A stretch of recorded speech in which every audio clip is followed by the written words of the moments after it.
اور ماشاءاللہ دین اسلام کی ترویج کے لیے وہ بھی اللہ رب العزت کی طرف سے بھی انتخاب ہیں، جناب مفتی انتخاب احمد نوری، ماشاءاللہ پی ایچ ڈی اسکالر ہیں، خطیب ہیں، قاری القرآن ہیں، حافظ القرآن ہیں۔ السلام علیکم ورحمۃ اللہ۔ علیکم السلام ورحمۃ اللہ وبرکاتہ۔ مفتی صاحب خیریت سے ہیں؟ اللہ پاک شان، آپ خیر وفیت سے ہیں؟ الحمدللہ۔ حافظ صاحب، پروگرام حکمت قرآن آپ ماشاءاللہ اس کا حصہ ہیں۔ آج جو مقدمہ میں نے آپ کے سامنے رکھا ہے کہ اہل کتاب سے اللہ نے یہ عہد لیا تھا کہ چھپائیں گے نہیں، جو کتابیں ان کو دی گئی ہیں ان میں جو احکامات الہیہ ہیں اور پیغمبر اسلام صلی اللہ علیہ وسلم کے جو اوصاف ہیں ان کو چھپانا نہیں ہے بلکہ لوگوں کو بتانا ہے، لیکن انہوں نے چھپایا، اس جرم کا ارتکاب کیا، اللہ کے عہد کو توڑا۔ حافظ صاحب یہ کتنا بڑا جرم ہے، ارشاد فرمائیے۔ جی بسم اللہ الرحمن الرحیم۔ ڈاکٹر صاحب، حق بات کو جو چھپانا ہے یہ شریعت مطہرہ میں بہت بڑا جرم ہے، یہ ایک طرح کی بددیانتی ہے، اس کو خیانت کہیں گے، اور یہ فعل حرام ہے اور یقیناً یہ کفر تک بھی لے جاتا ہے۔ آپ جانتے ہیں اللہ رب العزت نے قرآن مجید میں جا بجا صاف اور سچی بات کہنے کی تلقین فرمائی ہے۔ یا ایھا الذین آمنوا اتقوا اللہ وقولوا قولا سدیدا، جی، کہیں فرمایا ولا تکتموا الشہادہ ومن یکتمھا فانہ آثم قلبہ۔ اور اس آیت کے تناظر میں دیکھا جائے، جس طرح آپ نے خود ارشاد فرمایا کہ اللہ رب العزت نے یہود جو علماء تھے ان کی دو خباستوں کا ذکر کیا، اس میں سے ایک خباست یہ بھی ہے کہ وہ ان آیات کو، وہ آیات نعت جو ہیں جو نبی کریم صلی اللہ علیہ وسلم کی مدح و ثناء کے حوالے سے اللہ تعالیٰ نے ان کو بتائیں، اور جس کا خطبہ سارے لوگ دیتے رہے، سارے انبیاء نے بھی دیا اور ان کی امتوں نے بھی دیا، لیکن جب علماء یہود کی بات ہم کرتے ہیں تو ہم دیکھتے ہیں کہ وہ ان باتوں کو کھول کر بیان نہیں کرتے، اپنے ذاتی مفادات کے پیش نظر، اپنے وہ جو ان کی اقتدار ہے اور وہ جو مال کا ایک حرص اور لالچ ہے اس کو دوام دینے کے لیے وہ کوشش کرتے تھے کہ ان چیزوں کو نہ بتایا جائے، کیونکہ اگر وہ بتاتے تو پھر یقیناً اس کا نتیجہ یہ ہونا تھا کہ لوگ جو ہے وہ یقیناً رسول اللہ صلی اللہ علیہ وسلم کے محبت کے اسیر ہو جاتے، گرویدہ ہو جاتے۔ چنانچہ انہوں نے اس بات کو چھپایا اور مالی منفعت کے تحت چھپایا، جس کو اللہ تعالیٰ نے سخت ناپسند فرمایا، اور دوسرا پھر انہوں نے نہ صرف اس کو چھپایا بلکہ اس پر خوشی کا اظہار کیا، اور اسی چیز کی اس آیہ مبارکہ میں اللہ رب العزت نے مذمت کی ہے۔ ڈاکٹر صاحب، جو حق بات جو چھپائی جاتی ہے نا، آج کل کے جو علماء اسلام ہیں ان کے لیے بھی اس میں ایک سبق ہے، جی میں نے عرض کیا کیونکہ تھا، یہ امت مسلمہ کے لیے جو ہے نا یہ مختلف باتیں بتائی جاتی ہیں تاکہ وہ سبق حاصل کریں۔ آج کل آپ دیکھتے ہیں حق بات کو چھپانے کے مختلف طریقے جو ہیں وہ رائج ہیں۔ ایک تو قرآن کریم کے جو احکامات ہیں ان کو بدل دیا جاتا ہے اپنا اپنا مفہوم پیش کرنے کے لیے، یہ بھی حق بات کو چھپانا ہے، اور یہ سخت گناہ ہے، حرام ہے اور کفر ہے۔ اور پھر اس طرح آپ دیکھیں شریعت کے احکامات کو بدل دیا جاتا ہے۔ اسی طرح جس طرح آپ نے فرمایا کہ علم دین کی بات کو آگے نہ پہنچانا، اس کو صحیح لیٹر اینڈ اسپرٹ میں آگے نہ پہنچانا، یہ بھی حق بات کو چھپانے کے مترادف ہے۔ تو حضرت قتادہ رضی اللہ تعالیٰ عنہ کی روایت ہے، آپ نے فرمایا کہ اگر کوئی عالم علم کی بات آگے نہیں پہنچاتا تو اس کی مثال ایسے ہی ہے جیسے ایک مدفون خزانہ ہوتا ہے، اور اس خزانے کی یہ صورتحال ہو کہ اس میں سے کوئی خرچ ہی نہ ہو۔ پھر آپ نے فرمایا کہ جو حکمت ہے، اگر حکمت کی بات آگے نہ پہنچائی جائے تو وہ ایسی ہے جیسے ایک بت ہے اور وہ بت نہ کھا رہا ہے نہ پی رہا ہے۔ صحیح۔ اسی طرح حضرت ابو درداء رضی اللہ تعالیٰ عنہ کی وہ جو روایت ہے وہ بڑی مشہور ہے، جس میں آپ نے فرمایا کہ اگر کسی سے کوئی علمی مسئلہ پوچھا جائے اور وہ اس علمی مسئلے کو نہ بتائے تو روز قیامت اس کے منہ میں وہ آگ کی جو ہے نا وہ لگامیں ڈالی جائیں گی۔ بالکل ایسے ہی ہے، تو یہ وعید ہے۔ ہاں جی، تو علماء اسلام کے لیے خاص طور پر یہ لازم ہے کہ وہ حق بات کریں، تعریف معنوی نہ کریں، قرآن کریم کی جو آیات ہیں ان کی تعویلیں نہ کریں، بلکہ جو اللہ کا صحیح پیغام ہے، واضح پیغام ہے، اس کو آگے پہنچائیں، تاکہ جو ہے وہ جس طرح وہی کہ وہ صحیح جس طرح امین ہوتے ہیں، امانت دار ہوتے ہیں، اس کا وہ حق ادا کر سکیں۔ بالکل ٹھیک ہے۔ مفتی صاحب، خوبصورت آغاز کیا جناب صاحبزاد صاحب نے، یہ ارشاد فرمائیں، ماشاءاللہ آپ عالم دین بھی ہیں، جیسے یہاں میں نے عرض کیا تھا اور حافظ صاحب نے بھی اس کو انڈورس کیا ہے کہ اہل علم کے لیے، ایک عالم کے لیے کیا یہ زیب دیتا ہے کہ وہ حق بات کو چھپائے؟ اور کیا واقعی ایسا کبھی آپ نے مشاہدہ کیا ہے کہ ایک عالم ہو کر حق بات کو چھپائے، اس علم کو چھپائے جو کہ لوگوں کے لیے نافع ہو سکتا ہے، ان کے افکار و اعمال کی اصلاح کر سکتا ہے؟ کیا آپ کیا کہتے ہیں؟ بسم اللہ الرحمن الرحیم۔ ڈاکٹر صاحب، سب سے پہلے تو میں حکمت قرآن کے اس پروگرام میں ناظرین کرام کو جو اس آیت کریمہ میں اور پورے ان تمام آیات کریمہ کے جو مضامین ہیں، جی جی اس میں جو اللہ تعالیٰ نے حکمت کی بات کو بیان فرمایا ہے، اس حوالے سے ایک نقطہ یہ عرض کرنا چاہتا ہوں۔ قرآن عزیز کی اس آیت میں کہ وَإِذْ أَخَذَ اللَّهُ مِيثَاقَ الَّذِينَ أُوتُوا الْكِتَابَ، جی جی اے نبی صلی اللہ علیہ وسلم یاد کرو اس میثاق کو جو لوگ اہل کتاب ان سے جو لیا گیا۔ اب یہاں یہ وعدہ جو ایک اوفو بالوعد عہد جو ہوتا ہے، اس کا ذکر نہیں فرمایا گیا۔ میثاق، یہ جو میثاق ہوتا ہے، جو عہد ہے، اس میں پختگی زیادہ ہے بنسبت عام وعدے کے۔ جب پختگی اس میں زیادہ ہوگی تو اگر اس کے اوپر کوئی عمل نہیں کرے گا، جی جی اس کی کوئی پاسداری نہیں کرے گا، تو اس میں گرفت بھی زیادہ ہے، عذاب بھی زیادہ ہے۔ تو آپ کا یہ فرمانا کہ اس دور کے علماء قرآن عزیز کی ان آیات کریمہ میں بلا اس کا میں نے نزول جو ہے وہ مطلقاً تمام علماء کو نہیں کہا، میں نے تو یہ سوال کیا تھا، کیا آپ کی نظر میں ایسا مشاہدہ گزرا ہے کہ کوئی اہل علم ہو یا کوئی عالم ہو، ماشاءاللہ ہمارے تمام علماء جو ہیں ہمارے ماتھے کا جھومر ہیں، اور کیا میں نے یہ عرض کیا ہے کسی کو زیب دیتا ہے، کیا کوئی ایسا کرتا ہے عالم ہو کر؟ میں وہی عرض کرنا چاہتا ہوں کہ ہر دور میں علماء دو قسم کے رہے ہیں۔ ایک علماء حق ربانیین جنہیں قرآن عزیز میں ارشاد فرمایا گیا، وہ علماء ہیں کہ جن کا زندگی کا ہر لمحہ جو ہے اللہ تعالیٰ اور اس کے رسول صلی اللہ علیہ وسلم کے احکامات کی جو تبلیغ ہے، جو دین کی میں حاضر ARYQTV لاہور اسٹوڈیو سے ہماری نشریات ہیں، اور پروگرام ہے حکمت قرآن، اور الحمدللہ رب العالمین کہ آج یہ سفر پہنچا ہے۔ کلام اللہ کا چوتھا پارہ ہے، سورہ آل عمران ہے، اور آیت نمبر 187 سے لے کر 189 تک کے مضامین ہمارے پروگرام کا حصہ ہیں۔ ہم سب طے ہو گیا کہ علم حق، علم نافع اگر اللہ رب العزت نے کسی کو عطا کیا ہے تو وہ اس میں دوسروں کو شریک کرے۔ یہ ایک واحد ایسی چیز ہے علم کہ اس کو جتنا بھی شیئر کیا جائے اتنا بڑھتا ہے، اتنا ہی سمندر ٹھاٹھے مارتا ہے، تلاطم آتے ہیں علم کے سمندر میں۔ ہم سب قرآن کریم کے آج کے مضامین میں اگلی بات یہ ہے کہ کچھ لوگ ایسے ہوتے ہیں کہ صالح عمل کر کے ان کی خواہش ہوتی ہے کہ لوگوں کو پتہ چلے، اور وہ اس پر ستائش چاہتے ہیں، اور کچھ ایسے بھی ہیں کہ عمل نہیں کیا، اس کے باوجود یا کسی کے کیے کو اپنے نام لگا لیتے ہیں، یا خود نہیں کیا اور اس پہ ستائش چاہتے ہیں۔ کیا رویہ ہے اور کیا کہتے ہیں کلام اللہ کے اس پیغام کی شرح میں؟ یہ ڈاکٹر صاحب، نیکی کی جو اسپرٹ ہے وہ یہ ہے کہ اس کا نیکی کا مقصد جو ہے وہ اللہ کی رضا ہو۔ پہلے تو یہ کانسیپٹ کلیئر ہونا چاہیے کہ انسان کوئی بھی نیک اعمال یا اعمال صالحہ کرتا ہے تو اس کا مقصود اللہ کی رضا ہو، اللہ کی خوشنودی ہو،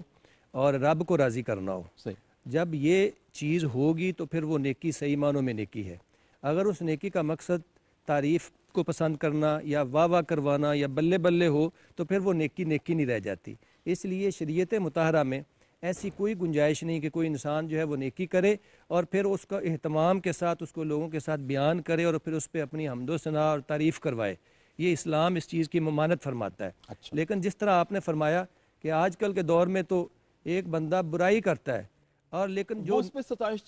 چاہتا ہے اور ہاتھ آگے کرتا ہے کہ ہاتھ پہ ہاتھ مارا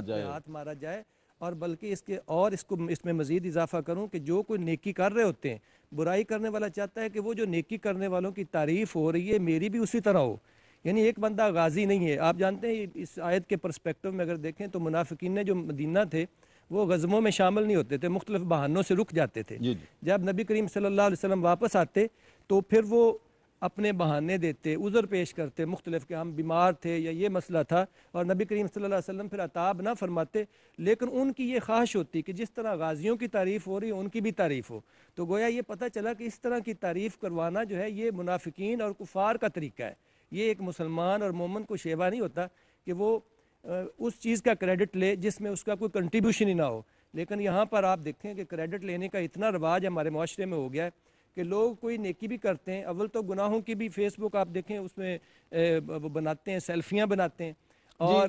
جب حج کرتے ہیں سجدوں میں سیلفیاں تو بن رہی وہاں ہیں، پر ہم ویو کرتے ہیں ویو کر رہے کیمروں میں ہوتے ہیں تاکہ کہ دنیا مجھے کو کوئی پتہ دیکھ لے کہ چلے، میں حج کر میرا رہا ہوں۔ پتہ چلے، واہ واہ ہو کہ جناب فلانا، بلکہ دیار حبیب میں پہنچ کر وہاں پر بھی ہم اپنے اعمال کو ضائع کرنے کی کوشش کرتے ہیں اور کیش کرواتے ہیں، اور اسی طرح کی واپس آ سیلفیاں کر بنوا اگر کر گھر کی نیم پلیٹ پہ حاجی لکھا ہو، ہاں جی، اگر 2 حج کر لیے تو الحاج کرواتے الحاج ہیں کہ کرواتے ہیں، لوگوں کو پتہ چلے میں نے 1 حج سے زیادہ حج کیے جی ہیں۔ جی خوش کیا ہوتے ہیں، ضرورت ہے؟ ہاں جی جس خوش کے لیے ہوتے ہیں کیے ہیں اس کو پتہ ہے، اور چاہتے ہیں کہ ہمیں متقی کہا جائے، پرہیزگار کہا جائے۔ آپ جانتے ہیں ہمارے معاشرے میں ایک اور جو برائی ہے کہ کام علم لوگ ہیں، وہ علم کی مسند پر بیٹھے ہیں اور وہ ساتھ اتنے القابات لگوائے جاتے ہیں کہ خدا کی پناہ، ان کو عبرت لینی چاہیے۔ یہ سایہ مبارکہ میں اسی چیز کی نشاندہی کی جا رہی ہے کہ آپ لوگ جو ہیں وہ اول تو گناہ پر تو فخر کرنا ویسے ہی گناہ ہے، گناہ پر جو ہے نا خوش ہونا یہ ویسے ہی منع حرام ہے، اور اگر کوئی نیکی بھی کر لیں تو نیکی میں شیخی نہیں ہونی چاہیے، فخر نہیں ہونا چاہیے۔ اللہ اگر قبول فخر کر ہو لے، گیا تو وہ تو ختم ہوگی نا اللہ آپ کی قبول نیکی، کر لے۔ اور واقعی نیکی پر فخر نہیں کیا جا سکتا تو نیکی نہ ہو تو پھر تو فخر کرنا جو ہے نا وہ ویسے ہی قابل مذمت ہے۔ بالکل ٹھیک۔ مفتی صاحب آپ کو شریک گفتگو کرتے ہیں، حافظ صاحب نے ارشاد فرمایا کہ صالح عمل کر کے نہ تو اس پہ اترانا چاہیے، نہ اس پہ غرور کرنا چاہیے، بلکہ اللہ رب العزت کی بارگاہ میں عجز نیاز پیش کرنی چاہیے، یا اللہ اس کو قبول کر لینا۔ وہ سب ایک ہے صالح عمل کرنا چھپا کے کرنا کہ جس کے لیے کر رہے ہیں بس اس کو معلوم ہے، ایک ہے ظاہر کر کے کرنا، اس کی بھی کیا ہمارے دین اسلام میں، کلام اللہ میں کیا اس کی اجازت ہے کہ لوگوں کو بتا کے کیا جائے؟ ایک ہم کہتے ہیں کہ تشہیر کے لیے لوگوں کو بتاتا ہے، وہ کہتا ہے میں تشہیر کے لیے نہیں ترغیب کے لیے بتاتا ہوں۔ ان دونوں میں کیا کوئی حد فاصل ہے، کوئی شرعی حیثیت کیا ہے؟ ڈاکٹر صاحب اس پہ گزارش یہ ہے کہ انسان جو بھی نیکی کا عمل کرتا ہے یا وہ حقوق اللہ کے اندر ہے، یعنی اللہ تعالیٰ کا جو حق ہے اس کو ادا کر رہا ہے، جی یا اس کا تعلق حقوق العباد کے ساتھ بالکل ہوتا ہے، ٹھیک، جو بندوں کا حق ہے اس کو ادا کر رہا ہوتا ہے۔ صحیح۔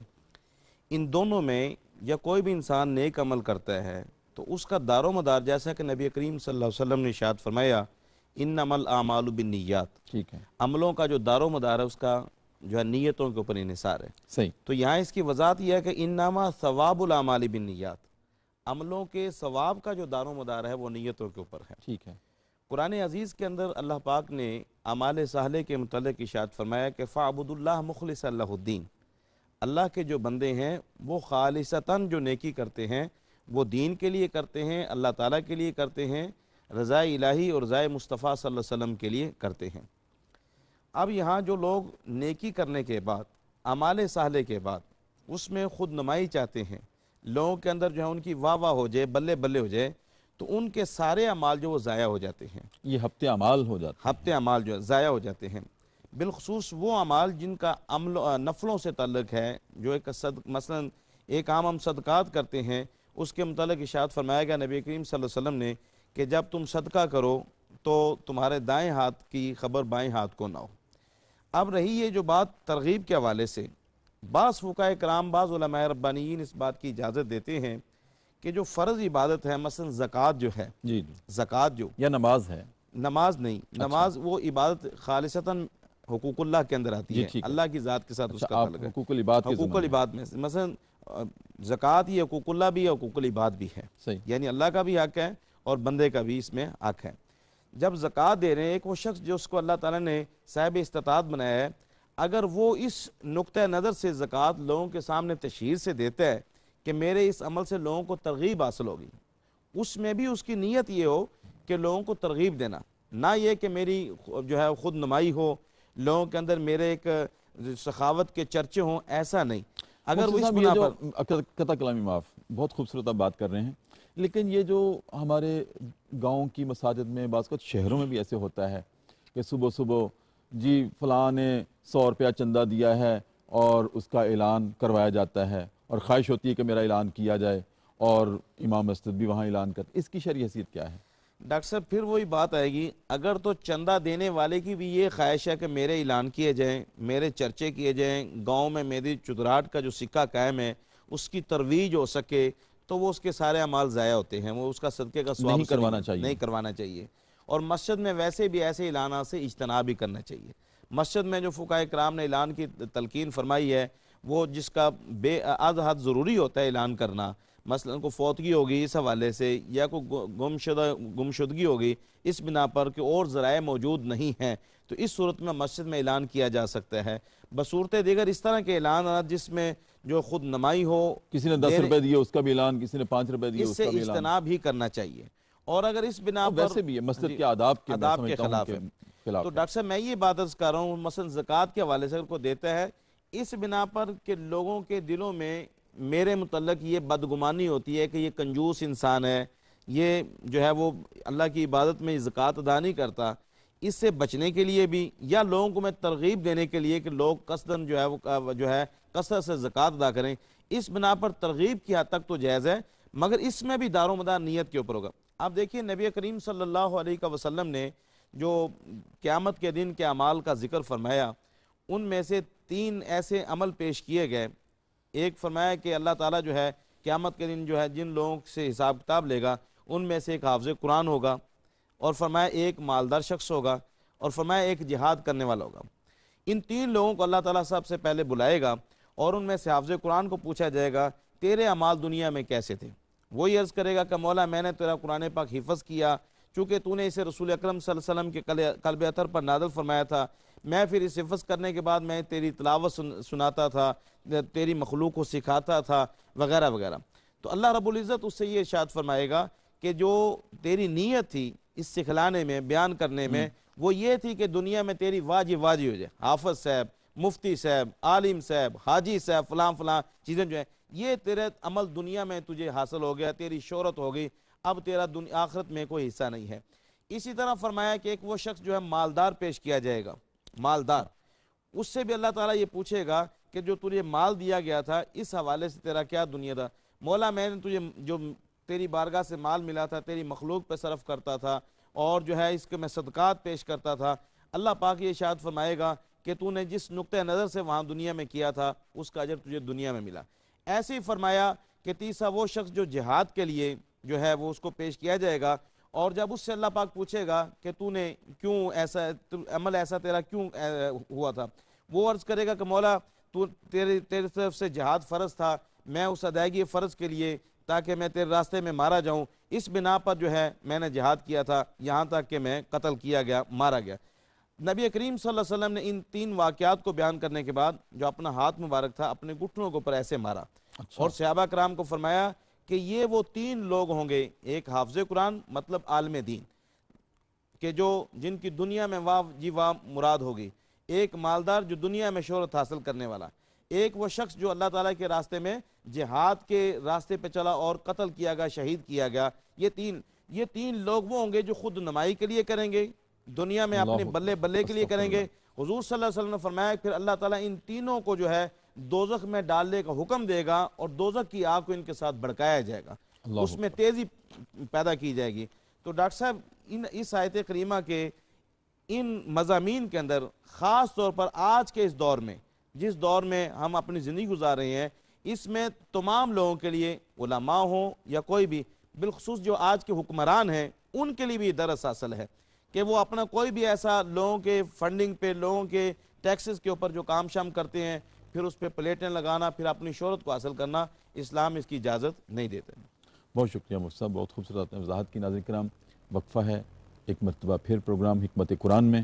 اور ایک مرتبہ پھر ہم والہانہ محبت سے دربار رسالت جائیں گے اور اپنے نبی محتشم صلی اللہ علیہ وآلہ وسلم جن پہ ہمارے ماں باپ قربان، ہم قربان، ان کی ذات اقدس پر درود کریم کا نذرانہ پیش کر کے خدمت میں حاضر ARYQ TV لاہور اسٹوڈیو سے ہماری نشریات، اور پروگرام ہے حکمت قرآن، اور پوری ترتیب اور تسلسل کے ساتھ الحمدللہ آج ہمارا سفر پہنچا ہے سورہ آل عمران، چوتھا پارہ ہے کلام اللہ کا، آیت نمبر 187 سے لے کر 189 تک۔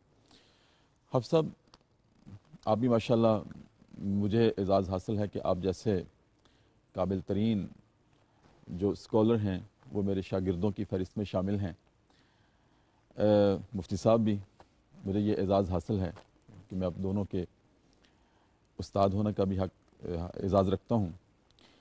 آپ کو معلوم ہی ہے کہ یونیورسٹی میں ایک طالب علم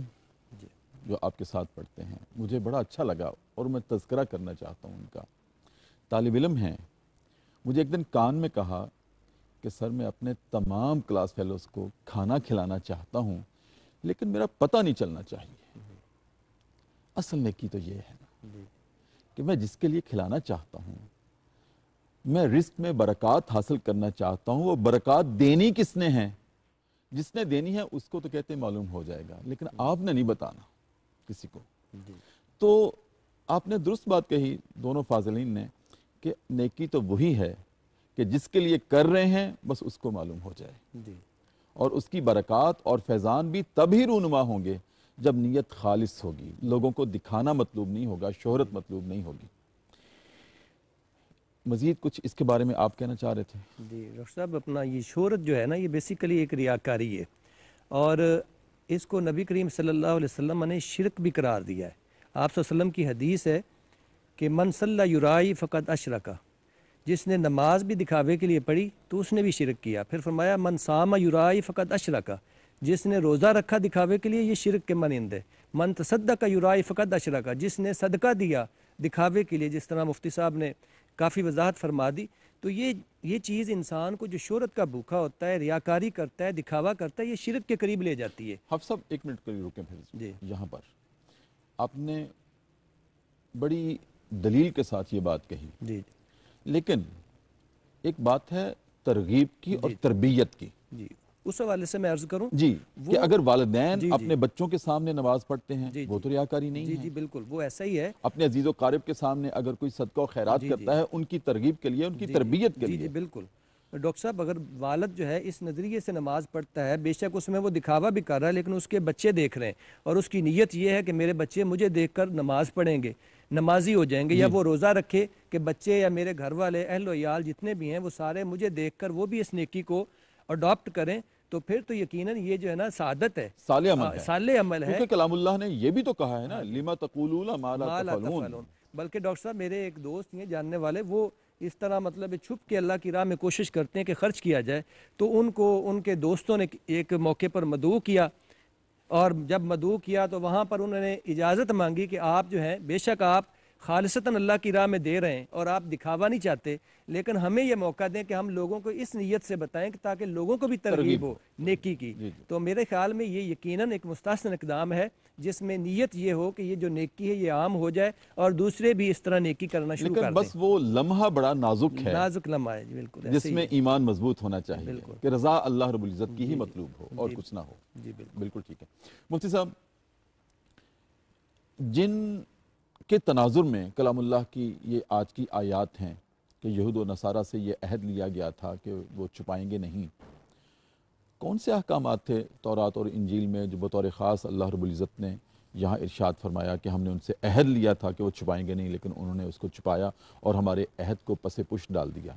اور کون سے نبی کریم صلی اللہ علیہ وسلم کے اوصاف حمیدہ تھے جو سابقہ آسمانی کتابوں میں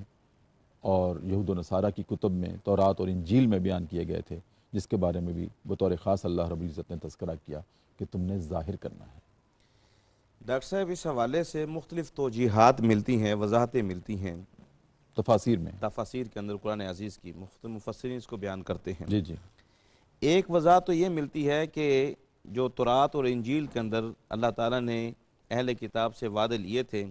ان میں سے ایک وعدہ یہ تھا کہ اللہ تعالیٰ نے اپنے بندوں کے لیے اسلام کو بطور دین کے پسند فرمایا ہے، ٹھیک، یعنی اسلام دین جو ہے بطور اسلام کے اس کو فرض قرار دیا ہے کہ وہ اس کو قبول کریں گے۔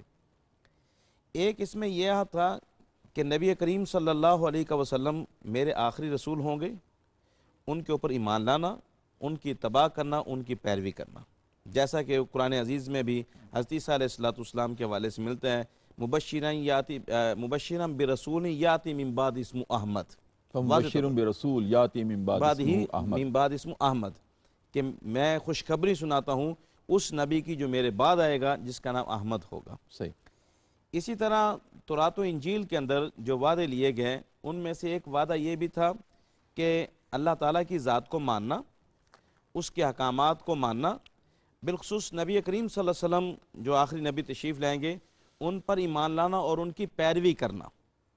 پیروی کرنا۔ جی جی تو اللہ پاک نے نبی کریم صلی اللہ علیہ وسلم فرمایا، اللہ پاک نے ان سے فرمایا کہ جب حضور صلی اللہ علیہ وسلم مبعوث ہو گئے، آپ صلی اللہ علیہ وسلم کی بعثت ہوئی، تو فرمایا اللہ پاک نے ان سے یہ فرمایا کہ تم نے جو میرے ساتھ وعدے کیے ہیں ان کو پورا کرو، اور میں نے جو تم سے وعدہ کیا اس کو پورا کروں گا۔ صحیح۔ تو یہ افائے عہد تھا کہ نبی کریم صلی اللہ علیہ وسلم کی جو صفات، جو عظمت، جو مقامات بیان کیے گئے تھے حضور صلی اللہ علیہ وسلم کی ذات کے حوالے سے، آپ صلی اللہ علیہ وسلم کی صفات کے حوالے سے کہ وہ تشریف لائیں گے، ان کی جو نشانیاں بیان کی گئی، مثلا کہ ان کی جو پشت مبارک ہے اس کے اوپر مہر نبوت جو ہے وہ ثبت ہوگی، ایسے آپ صلی اللہ علیہ وسلم کی جو آنکھیں ہیں ان کے اندر ایک سرخ رنگ کا ایک ڈور ہوگا نبی کریم صلی اللہ علیہ وسلم کی ذات پاک کا۔ ایسے ہی نبی کریم صلی اللہ علیہ وسلم جو ہے وہ چلیں پھریں گے، آسمان ان کے اوپر جو ہے وہ سایہ بادل سایہ فغن ہو جائیں گے۔ ایسے ہی جو جانور بھی ان کی شاتیں اور گواہیاں پیش کریں گے۔ اسی طرح نبی کریم صلی اللہ علیہ وسلم کی جو معجزات، آپ صلی اللہ علیہ وسلم کی جو اجازات ہیں کہ صرف ان کے جو موضع ہیں وہ زمین کے اوپر ان کا حکم نافذ نہیں ہوگا، بلکہ آسمانوں کے اوپر بھی ان کے احکامات جو ہے وہ نافذ ہوں گے۔ جیسے آپ صلی اللہ علیہ وسلم نے سورج کے دو جو ہے وہ چاند کے 2 ٹکڑے کیے ہیں۔ تو یہ تمام وہ چیزیں تھیں جو تورات اور انجیل کے اندر اور علماء یہود اور نصارہ کے اندر موجود تھیں۔ تو قرآن عزیز نے ان کو واضح طور پر لا تبیننہ للناس کے ساتھ، تاکید کے ساتھ ارشاد فرمایا تو لوگوں کو بتانا ہے، بالکل بتانا ہے اور واضح طریقے سے بتانا ہے۔ ان میں سے جن لوگوں نے خلوص کے ساتھ بیان کیا، اللہ نے ان کو دین اسلام کی نعمت سے بھی نواز دیا، جس طرح کہ حضرت سیدنا عبداللہ ابن اسلام کا نام آتا ہے، یا دیگر وہ یہود علماء یا نصارہ کہ جو ان نعمتوں کو بیان کرتے تھے، اللہ نے پھر ان کے اوپر انعام فرمایا، ان کو اسلام کی نعمت سے سرفراز فرما دیا۔ بالکل ٹھیک، بہت خوبصورت۔ حافظ صاحب، آج کے ہی مضامین میں ایک یہ ہے کہ زمین و آسمان کی بادشاہت جو ہے وہ اللہ ہی کے پاس ہے اور کسی کے پاس نہیں ہے۔ یہ بادشاہت کیا ہوتی ہے؟ ایک تو یہ فرمائیے، ساتھ ہی یہ بھی ارشاد فرمائیے کہ آج ہمارے ریاستوں کے، ملکوں کے سربراہ بھی بعض اپنے آپ کو بادشاہ کہلاتے ہیں، کیا وہ بادشاہ کہلانے کے حقدار ہیں؟ اصل بادشاہ تو اللہ کی ذات ہے۔ جی بالکل۔ ڈاکٹر صاحب ایک تو مجھے اجازت دیں تو میں ایک علمی نقطہ اس میں اضافہ کروں تاکہ ناظرین جو ہے نا ان کو پتہ چلے۔ یہ ہم بار بار کہہ رہے ہیں کہ اللہ تعالیٰ نے وعدہ لیا، اب سوال پیدا ہوتا ہے کہ وعدہ کہاں لیا یہود سے؟ یہ 4 قسم کے میثاق جو ہے نا ان کا قرآن مجید میں تذکرہ ہے۔ ایک تو وہ میثاق ہے جس میں الست بربکم، اللہ تعالیٰ نے اپنی ربوبیت کا جو ہے نا عالم ارواح میں وعدہ لیا اور سب نے کہا قالوا بلا۔ دوسرا جو ہے میثاق وہ ہے وَإِذَا أَخَذَ اللَّهُ مِيثَاقَ النَّبِيِّينَ لَمَا آتَيْتُكُم مِّن كِتَابٍ وَحِكْمَةٍ ثُمَّ جَاءَكُمْ رَسُولٌ، اپنے نبی کی رسالت کا اور ان کے اوپر ایمان لانے کا اور ان کی نصرت کرنے کا انبیاء سے وعدہ لیا۔ تیسرا وعدہ جو ہے وہ نبی کریم صلی اللہ علیہ وسلم کی ذات سے لیا کہ وہ جو عوام الناس ہوں گے، لوگ ہوں گے، ان کی داد رسی کریں گے من کا و من نوح کہہ کر۔ اور چوتھا وعدہ جو میثاق ہے وہ اسی آیہ مبارکہ میں جو آج کا موضوع ہے، اس میں وہ جو علماء تھے نا، علماء وہ چاہے کسی بھی مذہب سے ہوں، کسی بھی دور کے ہوں، ان سب سے عالم ارواح میں اللہ تعالیٰ نے وعدہ لیا کہ تم لوگ تبلیغ کرو گے۔ تو بیسیکلی یہ جو علماء یہود تھے انہوں نے ان وعدوں کو چھوڑا، توڑا اور خلاف ورزی کی، حالانکہ وہ جانتے تھے، حتیٰ کہ تفاسیر میں آتا ہے کہ وہ اتنا بھی جانتے تھے کہ جب حضرت عمر فاروق رضی اللہ تعالیٰ عنہ کا دور آیا تو انہوں نے محاصرہ کیا نا، تو محاصرہ کیا تو ان کے علماء نے کہا جی ہمیں اس امیر سے ملوایا جائے تاکہ ہم ان کی شخصیت سے اندازہ لگا لیں کیا یہ وہی ہستی جن کا ذکر ہے۔ چنانچہ انہوں نے پہچان لیا اور پھر ودڈرا کر لیا۔ تو اب میں آتا ہوں ڈاکٹر صاحب اپنے متعلقہ سوال کی طرف۔ آپ نے وَلِلَّهِ مُلْكُ السَّمَاوَاتِ وَالْأَرْضِ کی تفسیر پوچھی ہے۔ یہ ایک لفظ ہوتا ہے ملک، ایک ہوتا ہے ملکوت۔ یہ 2 لفظ استعمال ہوتے ہیں قرآن مجید میں اللہ تعالیٰ کی بادشاہت اور سلطنت کے حوالے سے۔ جو ملک ہے نا وہ اس کا مفہوم یوں سمجھ لیں کہ ملک جو ہے وہ ظاہری بادشاہت کو کہتے ہیں، اور جو ملکوت ہے یہ باطنی سلطنت اور بادشاہت کو کہتے ہیں۔ اللہ تعالیٰ کی جو بادشاہت ہے وہ ظاہر پر بھی ہے اور باطن پر بھی ہے۔ چونکہ یہاں پر آسمان اور زمین کا تذکرہ ہوا، اور آسمان کے لیے السماوات لفظ یوز ہوا اور زمینوں کے لیے ارض، صرف ایک واحد صیغہ۔ آسمان بھی ساتھ ہیں، زمینیں بھی ساتھ ہیں۔ یہاں پہ ایک اور خوبصورتی ہے کہ آسمان ساتھ ہیں، زمینیں ساتھ ہیں، لیکن آسمان کے لیے السماوات لفظ یوز ہوتا ہے قرآن مجید میں، جہاں بھی آپ دیکھیں گے یہاں الارض ہے، یہاں الارض ہے۔ اس میں یہ راز ہے کہ جو آسمان ہیں یہ 7 مختلف فاصلوں پر ہیں، اور ان سب آسمانوں کی حقیقت مختلف ہے، اس لیے اللہ رب العزت نے السماوات کا لفظ یوز کیا۔ لیکن جو الارض ہے یہ جس طرح پیاز ہوتا ہے نا، پیاز کی ایک تہ کے نیچے دوسری تہ، دوسری کے نیچے تیسری تہ، تو اللہ تعالیٰ کی آپ کو پتہ ہے کہ حکیمانہ انداز ہے اور ہر چیز میں ایک حکمت پوشیدہ ہے۔ تو زمین کی جو حقیقت ہے وہ ایک مٹی ہے، چاہے وہ کوئی بھی ہے، دوسری ہے تیسری ہے، آسمانوں کی حقیقتیں مختلف ہیں، اس لیے اللہ تعالیٰ نے آسمانوں کے لیے جہاں بھی استعمال کیا تو وہاں جمع کا صیغہ استعمال کیا، اور زمین کے لیے واحد کا صیغہ استعمال کیا۔ بہرحال نتیجہ یہ نکلتا ہے کہ اللہ کی بادشاہت ظاہر پر بھی ہے اور باطن پر بھی۔ اب آگے سوال پیدا ہوتا ہے کہ بادشاہت کیا عام ہے؟ بادشاہ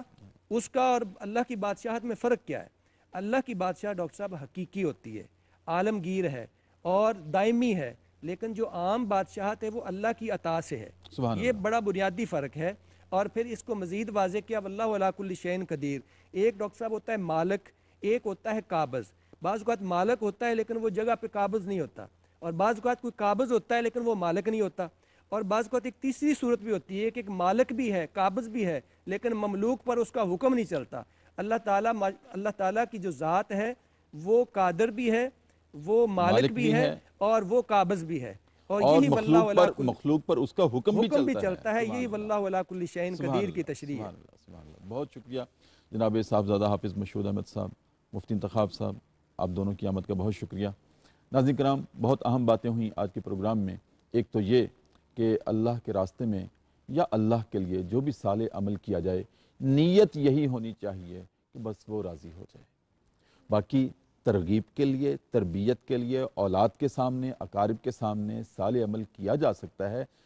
صرف اس بنیاد پر کہ ان کو بھی ترغیب ہو اور ان کو بھی یہ سعادت حاصل ہو کہ اس نقش قدم پر چلنے میں ہی کامیابی ہے جو بڑے سکھاتے ہیں۔ اور آخری بات کہ مالک وہی ہے۔ اگر آج کوئی بادشاہ ہے، اس کو یہ اعزاز اور سعادت حاصل ہے کہ ملکوں پر ان کا قبضہ ہے یا ان کا اختیار ہے، تو وہ یہ نہ سمجھیں کہ یہ ہمارا اختیار ہے، یہ اختیار اس مالک کا دیا ہوا ہے، اس حقیقی بادشاہ کا دیا ہوا ہے جو آج استعمال کرتے ہیں۔ اور ڈرنا چاہیے۔ حضرت عمر فاروق رضی اللہ تعالیٰ عنہ ڈرا کرتے تھے جب 22 لاکھ مربع میل پر ان کی بادشاہت تھی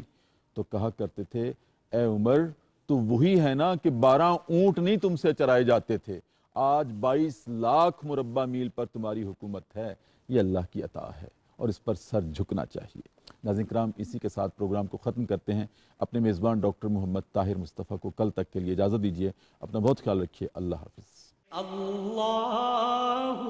اللہ اللہ اللہ اللہ اللہ اللہ اللہ اللہ